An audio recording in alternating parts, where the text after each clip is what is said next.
Do you know Canada quietly produced one of the most commercially intelligent fashion designers in the world? Not the loudest, not the flashiest, but the designers who understood something that most fashion founders completely miss out. Fashion is just not art. Fashion is positioning. Fashion is systems. Fashion is business.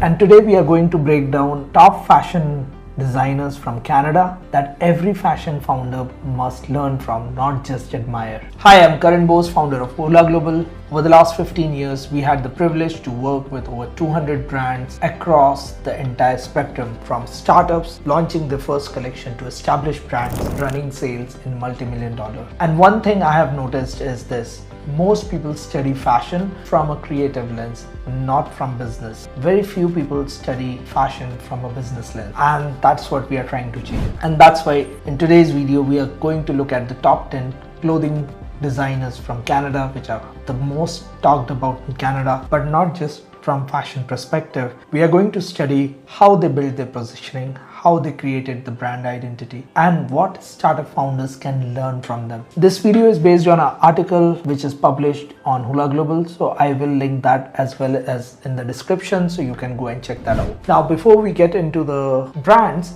I want to take a step back and try to make sense of why Canadian fashion is different. When most people think of fashion capitals around the world, they think of Paris, Milan, London, New York, but they don't really think of Canada right away as the first thought. And that is exactly why Canadian fashion evolved differently. Canadian designers had to compete globally without relying on the hype alone. So many of them built brands around functionality, craftsmanship, practicality, sustainability, and identity. And honestly, that creates a long-term business strategy. 1. Dean and Dan Caten Square. The twin brothers behind the Square took Canadian roots and merged them with Italian luxury fashion. Their style? Bold, loud, high energy. But here's the founder lesson. They built contrast into the brand identity. Canadian ruggedness plus Italian tailoring. That tension made the brand memorable. Erdem, known globally through the luxury label Erdem, his designs are feminine, elegant, and highly detailed. But what's fascinating is this: Erdem never chased fast fashion trends. He built consistency, and consistency compounds in fashion. 3. Aurora James, brother Vellies.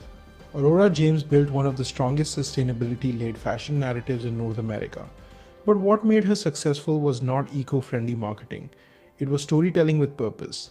That's a very important distinction. 4. Joseph Mimran, Club Monaco, and Joe Fresh. Now this is where things get interesting from a business perspective. Joseph Mimran understood accessible fashion before most people did. Not luxury, not ultra cheap fast fashion, accessible premium. That middle positioning built massive scale. 5. Alfred, one of the pioneers who helped put Canadian fashion on the international map.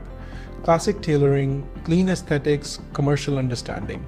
This is important. Some designers build artistic credibility. Others build scalable businesses. Very few can do both. 6. Pierre, known for architectural silhouettes and timeless luxury, she proved something powerful. You do not need trend chasing to build longevity. You need recognizable identity. 7. Neigum, experimental, technical, avant-garde.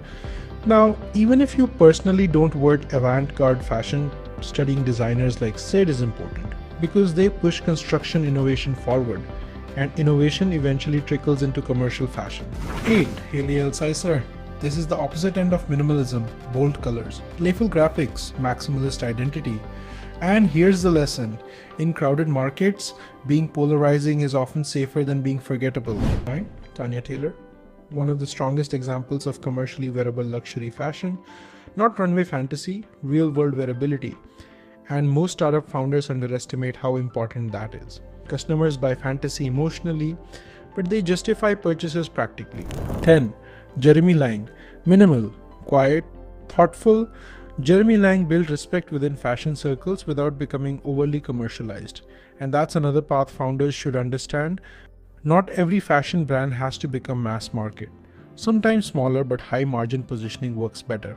Now, here's what most fashion founders miss. They think fashion is about having cool designs, but when you study these successful fashion designers, you realize the real game is sourcing, consistency, positioning, operational execution. The design gets you the attention, but it is your operational execution that ensures you have a solid business. And that is the part rarely gets talked about in social media. So if I have to summarize the biggest lessons you as a fashion founder can learn from these famous designers. Number one, build your brand identity before you scale. Most brands today are trying to scale before even their customer understand what the brand stands for. Don't do that. Commercial viability matters. Fashion is art, but inventory is still inventory. Consistency beats chasing the trend every single time. A recognizable point of view compounds over the years. Sustainability without system is just marketing. The brands that survive operationalize sustainability. So if you're planning to start your own clothing brand, don't just study the aesthetics or the creative side. Study the merchandising plan, study the supply chain, study their MOQs, study their inventory planning, study